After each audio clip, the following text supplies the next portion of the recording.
সোহাদায়ে কারবালার বিভিন্ন মাহফিল যেগুলো বাংলাদেশে হয়েছে, চট্টগ্রামে হয়েছে, আমি একটু একটু করে দেখছিলাম কার বক্তব্যের বিষয় কি।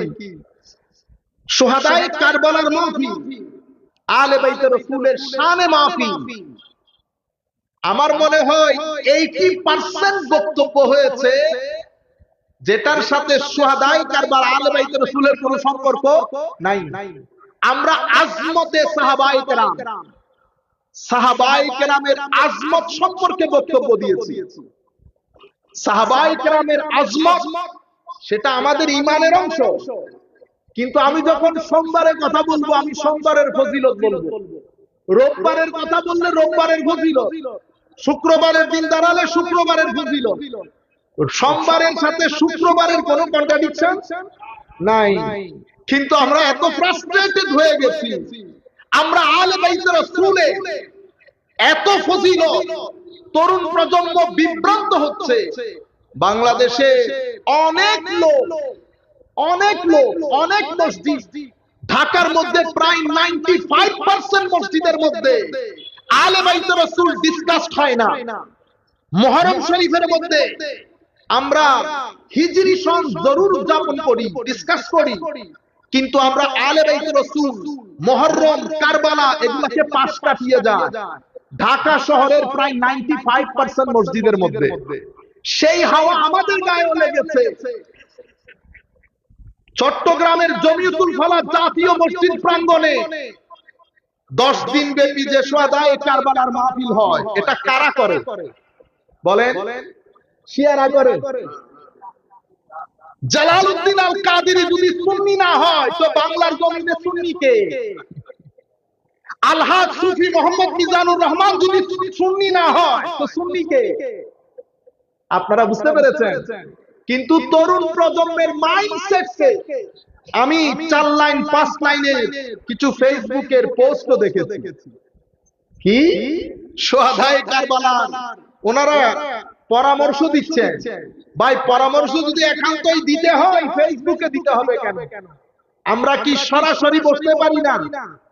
ফেসবুকে পোস্ট যখন দিচ্ছেন, আমাদের এখানে যতগুলো ছেলে বসেছে সব ছেলের মন মানসিকতা মেধা কি এক ধরনের? কিছু উপরে, কিছু মাঝখানের, কিছু একেবারে নিচে। আপনি যখন, আমি যখন এই মাহফিলকে কেন্দ্র করে ইনশাআল্লাহ আল্লাহ তৌফিক দান করলে প্রপাগান্ডার উপর আমাদের আলাদা একেবারে টপিক আল্লাহ যদি তৌফিক দান করেন সেটা ধারাবাহিকভাবে আসবে, তাইলে আপনারা বুঝবেন কোন কোন জায়গায় কোন কোন সমস্যা হচ্ছে। আমরা প্রত্যেকটা বিষয় আলোচনা করব যদি আল্লাহ তৌফিক দান করেন এবং হায়াত দান করেন। সম্মানিত উপস্থিতি, যখন আমি এই মাহফিল সম্পর্কে একটা হাফ সত্য অথবা একেবারে অসত্য কথা বলবো, সেটা মিনিমাম 15% ছেলের মাইন্ডসেটকে ড্যামেজ করবে অথবা ডিস্টার্ব করবে, কনফিউজড হয়ে যাবে তারা। আপনারা বুঝতে পেরেছেন? এটা একটা কমন জিনিস। আপনি তাদের মাইন্ডসেট হচ্ছে ব্ল্যাক এন্ড হোয়াইট। এখানে মধ্যে যদি আপনি এই মাহফিল সম্পর্কে একটু নেগেটিভ কথা বলেন, 15 থেকে 20 ভাগ ছেলে তাদের মাইন্ডসেট ডিস্টার্ব হয়ে তারা মাহফিলে আসা বন্ধ করে দিবে। এখন সোহাদায়ে কারবালা আমি আপনাদেরকে দাওয়াতও দিচ্ছি। সোহাদায়ে কারবালার মাহফিল হুজুর আল্লামা জালালউদ্দিন আল কাদেরী রাহমাতুল্লাহ আলাইহি কর্তৃক প্রতিষ্ঠিত। বাংলাদেশ, ইন্ডিয়া, পাকিস্তানের হেন কোন বড় আলেম নাই যারা এই মাহফিলে বক্তব্য রাখেন নাই এবং এখনো পর্যন্ত রাখছেন না। সোহাদায়ে কারবালার মাহফিল এটা আমাদের অহংকারের জায়গা, আমাদের অহংকারের জায়গা। এই মাহফিলে কখনো শিয়াইজম প্রচারিত হয় নাই, কিয়ামত পর্যন্ত হবে না। কেন? এটার উপর বুজুর্গানে দ্বীনের হাত আছে। এটার মধ্যে বুজুর্গানে দ্বীন এসে তাকরীর করে গেছে। এটা বাইরের লোক যদি বলে সহ্য হয়, নিজের ভাই যদি এই কথা বলে এগুলা ভালো লাগার মতো। আমি আপনাদেরকে বিনয়ের সাথে বলছি, দয়া করে আমরা আরেকটু হুঁশ করি, আমরা আরেকটু সচেতন হই। ফেসবুককে আমরা আমাদের ছেলেদেরকে ডিস্টার্ব করার কারণ না বানাই। সম্মানিত উপস্থিতি, আমরা এই ধরনের অনুষ্ঠান আয়োজনের পিছনে কারণ কি? আমাদের ঢাকা কেন্দ্রিক যারা ভাই ব্রাদার আছেন, মসজিদ যারা বন্ধ রাখেন, আমাদের একটা মৌলিক কথা হচ্ছে যে মুহররম এটা আলোচনার প্রয়োজন কি? আমরা এটা কেন আলোচনা করব এই যুগে বসে? আমাদের যারা মুরব্বিয়ানে কেরাম শুনতেছেন, ওনারা বলবেন হুজুর এগুলা বলেন কি? আলে বাইতে রাসূলের কথা বলবেন, ওখানে কি আবার কারো কোনো পারমিশনের দরকার আছে? আমাদের মুরব্বিয়ানে কেরাম এগুলো কখনো শুনেনও নাই। এমন এমন প্রশ্ন ছেলেদেরকে করা হয়। গত পরশু একটা ছেলে আমার কাছে প্রশ্ন পাঠাইছে, হুজুর মুহররম শরীফ আলোচনা করা কেন জরুরি? মুহররম শরীফ আলোচনা করা কেন জরুরি? সেই সময় বসে আমি কোরআন শরীফের একটা আয়াত পড়ে ফেলতে পারতাম। আপনারা বুঝতে পেরেছেন? তো আমি ছেলেটাকে বলতেছি, হজের 5 দিনের কর্মসূচি না। সে বলতেছে মুহররম শরীফের আলোচনা না করে আমি বসে কোরআন শরীফ পড়লে ফজিলত বেশি না। আপনি দেখতেছেন ছেলেদের মাথার ভিতরে কি কি জিনিস ঢুকিয়ে দেওয়া হচ্ছে। আমি তাকে বললাম, বেটা হজের কর্মসূচি কয়দিন? তো জানি না, আল্লাহ 5 দিন। কর্মসূচি কোত্থেকে শুরু হয়? তো হুজুর জানি না, আল্লাহ মিনা থেকে। কোত্থেকে? মিনা। কোত্থেকে কোথায় যান? হেরেমে পাক থেকে মিনাতে যান। আপনি বলেন দেখি, হেরেমে পাক ফজিলতপূর্ণ না মিনা ফজিলতপূর্ণ?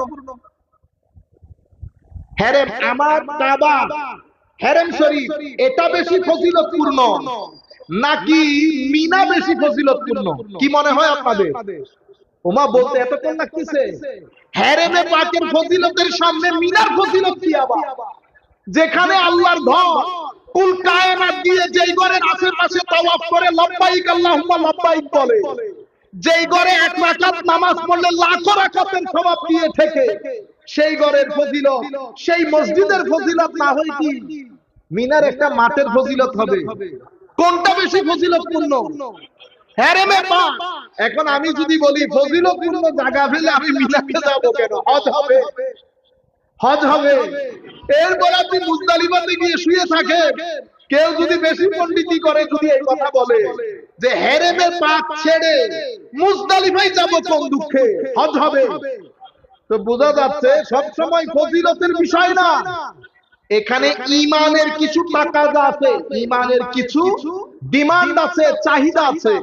আমি আপনাদেরকে বলছি, তরুণ প্রজন্মের মধ্যে এই কথাগুলো ঢুকানো হয়।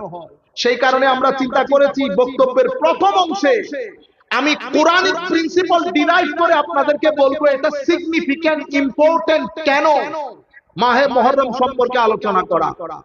সম্মানিত উপস্থিতি, আমরা যখন কোরআনে পাক পড়ি তো আমরা দেখি কোরআনের মধ্যে 70 ভাগের চেয়ে বেশি আল্লাহ রাব্বুল আলামিন ইতিহাসের বর্ণনা দিয়েছেন। কিসের বর্ণনা বলেন সবাই?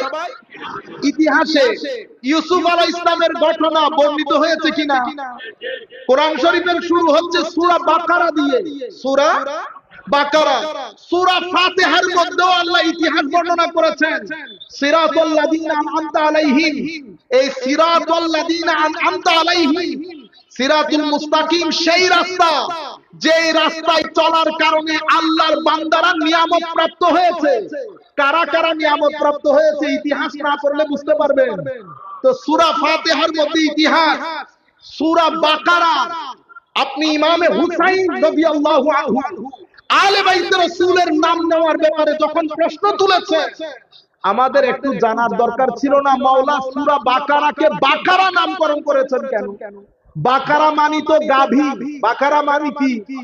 তাইলে কোরআন শরীফের দ্বিতীয় সূরার নাম কি হইল? গাভী। চিন্তা করা যায়? আমরা কোনোদিন চিন্তা করছি না এই ঘটনা নিয়ে? আমরা যখন ইংরেজিতে বলি তো আমরা বলি the second chapter of the holy Quran is called the cow, গাভী। এখন গাভী আসলো কেন? মুসা আলাইহিস সালামের জামানায় গাভী কেন্দ্রিক একটা ঘটনার পূর্ণ বর্ণনা দিয়েছেন পবিত্র কোরআনে আল্লাহ। এবং মুসা আলাইহিস সালামকে বলছেন, ওয়া ইয ক্বালা মুসা লিকাওমিহি ইন্নাল্লাহা ইয়া'মুরুকুম আন তাসবাহু বাকারা ক্বালু আতাত্তাখিযুনা হুজুয়া। পুরো বাকারা গাভীর বর্ণনা দিয়েছেন। কেন? সেখানে আল্লাহ রাব্বুল আলামিন আল্লাহর তাওহীদ এবং আল্লাহর একজন জলিলুল কদর পয়গম্বরের শান মান প্রতিষ্ঠা করার জন্য এই গাভীর ঘটনার পুনরাবর্তন করেন। সেই কারণে কোরআনের দ্বিতীয় সূরার নাম সূরা বাকারা হয়। মূসা আলাইহিস সালামের গাভীর ঘটনা কোরআন শরীফে বর্ণিত হয়েছে। এভাবে হযরতে সূরা কাহাফ, কাহাফ মানে কি? গুহা। তাইলে কোরআন শরীফের সূরার নাম কি হইল? গুহা। চ্যাপ্টার অফ কেভ, গুহা। সেই গুহার মধ্যে কিছু ছেলে গিয়ে, কিছু যুবক গিয়ে ঘুমিয়েছে। এই ঘটনা ঘটেছে। সাথে একটা কুকুর ছিল। আপনারা বুঝতে পেরেছেন? কুকুরটা এইভাবে শুয়েছে, এত বছর ঘুমিয়েছে, এরপরে উঠেছে। ঘটনা বর্ণিত হয়েছে কিনা? তাইলে কাহাফের ঘটনা কোরআনে বর্ণিত হয়েছে। হযরতে মূসা আলাইহিস সালামের জামানার গাভীর কথা কোরআনে বর্ণিত হয়েছে। হযরত ইয়াহিয়া আলাইহিস সালামের ইতিহাস, জাকারিয়া আলাইহিস সালাম যখন হযরতে মরিয়ম আলাইহিস সালামের দরবারে কিছু ফ্রুট দেখেছেন, বলেন নাই মরিয়ম আন্না লাকি হাযা, এই ফ্রুট তুমি কোথায় পাইলা? এটা তো এখানকার বর্তমানে সিজনাল ফ্রুট না। তখন উনি বলেছেন এটা আল্লাহ পাকের বিশেষ মেহেরবানি। কোরআন শরীফ বলছেন হুনালিকা দা জাকারিয়া রাব্বা, ওই জায়গায় দাঁড়িয়ে হযরতে জাকারিয়া আল্লাহর দরবারে প্রার্থনা করলেন। আল্লাহ সব জায়গা থেকে শুনেন না। উনি ইচ্ছে করলে ঘরে ফেরত এসে দোয়া করতে পারতেন না, কিন্তু উনি ওখানে দোয়া করেছেন। কেন? এটা হচ্ছে জায়গার তাসিস। এই কারণে এটা জায়গার ফজিলত এবং জায়গাকে ওসিলা করা হয়েছে। আল্লাহর ওলিদেরকে আমরা আল্লাহর ওলির দরবারে গিয়ে প্রার্থনা করি না? আমার ভাইয়েরা বলে না যে ওখানে কেন, আল্লাহ যেখানে যেখানে সেখান থেকে শুনে না।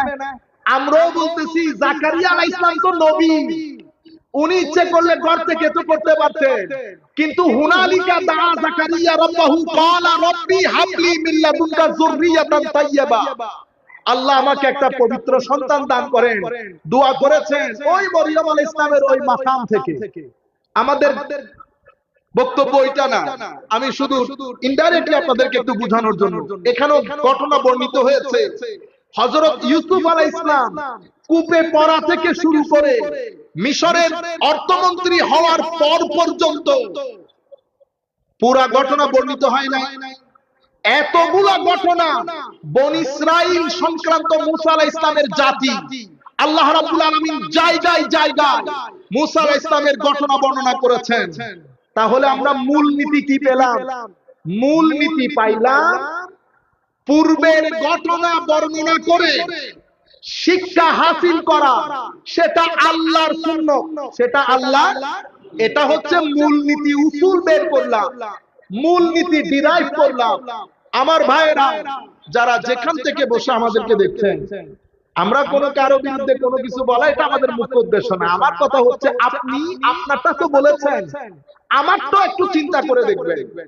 আপনি আমার কথার সাথে ডিসএগ্রি করেন, দ্বিমত করেন, ফেলে দেন, যা মন চাই করেন, কিন্তু একবার বালিশে মাথা রেখে আপনি আমার এই কথাগুলো একবার চিন্তা করে দেখবেন, আমার এই কথাগুলো যায় কিনা। আমরা কোরআন থেকে মূলনীতি গ্রহণ করলাম যে ঘটনা বর্ণনা করে সেই ঘটনা থেকে শিক্ষা হাসিল করার তাগাদা দেওয়া, এটা আমার আল্লাহর সুন্নাত। তো মুহররম শরীফ এটা আল্লাহর সৃষ্টি জগতের মধ্যে নিরালা একটা ঘটনা।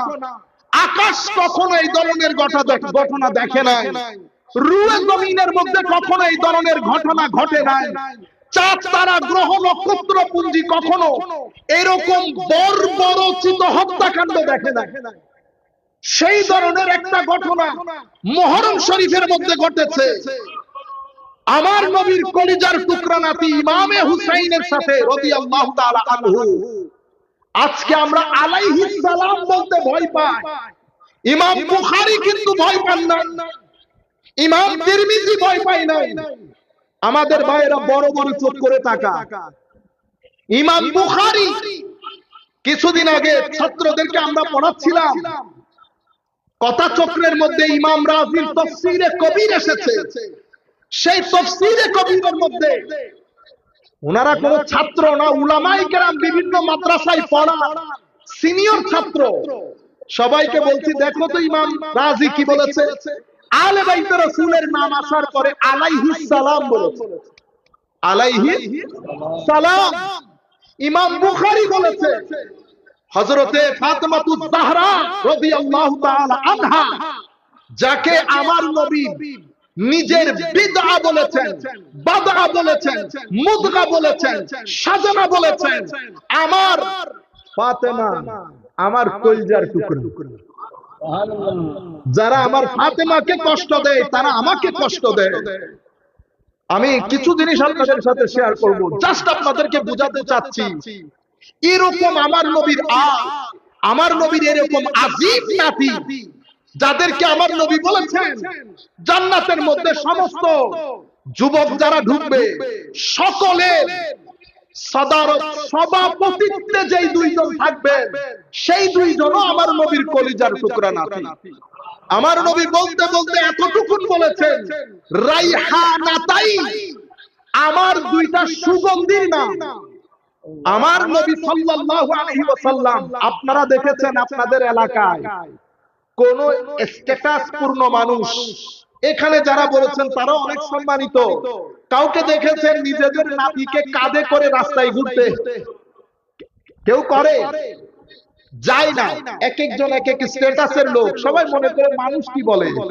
রুয়ে জমিনের মধ্যে আমার আল্লাহর সৃষ্টির মধ্যে আমার নবীর চেয়ে বড় স্ট্যাটাস পূর্ণ কেউ নাই। সেই নবী ইমামে হুসাইনকে, ইমামে হাসানকে কাঁধে নিয়ে নিয়ে যখন মদিনা শরীফের অলিতে গলিতে ঘুরছে, কোন কারণ তো ছিল, কারণ ছাড়া তো করেন না। ইমামুল মুরসালিন নবী অত সময় আছেন, কি কারণ? উম্মতকে একটা ভিক্ষা দিতে চাচ্ছে, একটা মেসেজ দিতে চাচ্ছে, উম্মত অন্যান্য ব্যক্তির মতো, মানুষের মতো অন্তত আমার হাসান হুসাইন ফাতেমা আলীকে মনে করিও না। তাদের পিছনে একটা নির্দিষ্ট টার্গেট আছে। এরকম এরকম আযীম শখসিয়ত, যাদের মোহাব্বতকে আল্লাহ কুরআনে পাকের মধ্যে ফরজ করে দিয়েছেন, এমন শখসিয়তকে ৭২ জন এরকম নির্মম একটা হত্যাকাণ্ড হয়েছে। আমার নবী যে এত কথা বলেছেন আলে বাইতে, সেই কথাগুলো মুহররম আসলে স্মরণ হওয়ার কথা না। এটার জন্য কি আবার কোরআন হাদিস থেকে দলিল খুঁজতে হবে? আপনি বলতে পারছেন না, কেন বলতে পারছেন না সেটা আমরা পরবর্তীতে ধারাবাহিকভাবে বলবো। কিন্তু আপনি ছেলেদের অন্তরে বিভিন্ন প্রশ্নের উদ্রেক করিয়ে দিচ্ছেন।